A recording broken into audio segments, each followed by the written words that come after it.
let's talk about one of the major protocols in the history, and that is Montreal Protocol. Now, this protocol came to focus on the substances that deplete the ozone layer. What happened in 1985, there was a ozone hole identified in the ozone layer in the regions of Antarctica in South Pole. Now, once this was identified, it became important to understand the cause for the substances that actually deplete ozone, and these were categorized at what is called as ODS substances, and phasing out or removing this ozone depleted substances became one of the major ideas that have to be brought into account. So, based on what was brought in the Vienna Convention in 1985, the idea of Montreal Protocol was laid in 1985. The idea was laid in 1987 for the Montreal Protocol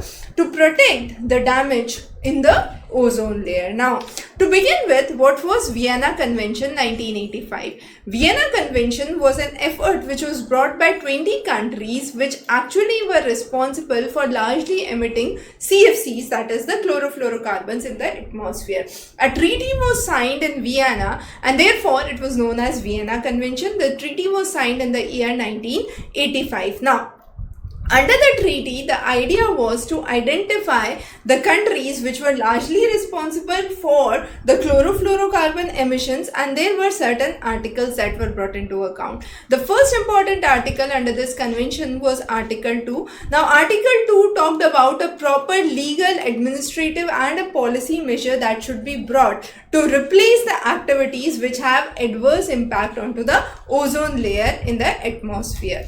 The next important article which was brought was Article 3. Article 3 talked about alternative substances that could be brought rather than the ozone depleting substances, and these alternative substances are less likely to have adverse impact onto the ozone layer. These alternative substances could include, for example, carbon dioxide. These could be methane, nitrous oxides, nitrogen dioxides, and nitrous oxides, and then carbon monoxide as some of those. However, it was identified that even these substances are harmful as they have an important role in global warming and climate change, but still these don't directly affect the ozone as the ozone depleting substances do. So this convention actually brought forward a framework for negotiations on international regulations for ozone depleting substances, and then the convention came into force in 1988. This was the first international treaty to have a universal ratification, and this universal ratification was achieved in 2009.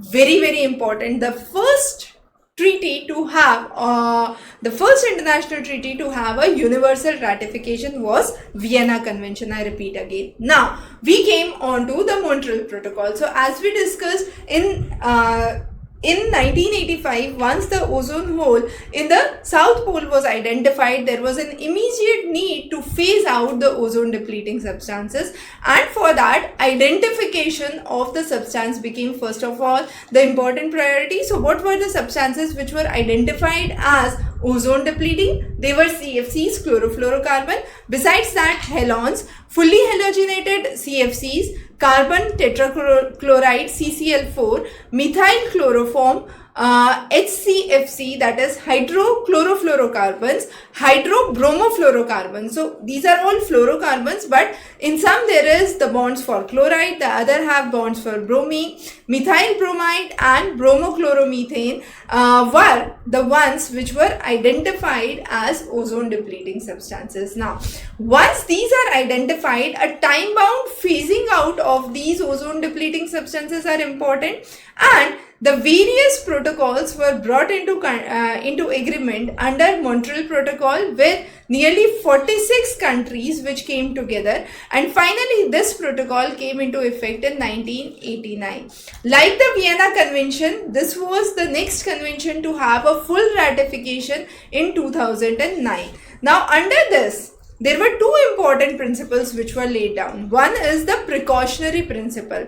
What all should be used and how they should be used. So the precautionary aspects of that these substances cause more damage, so don't use these substances, use these substances.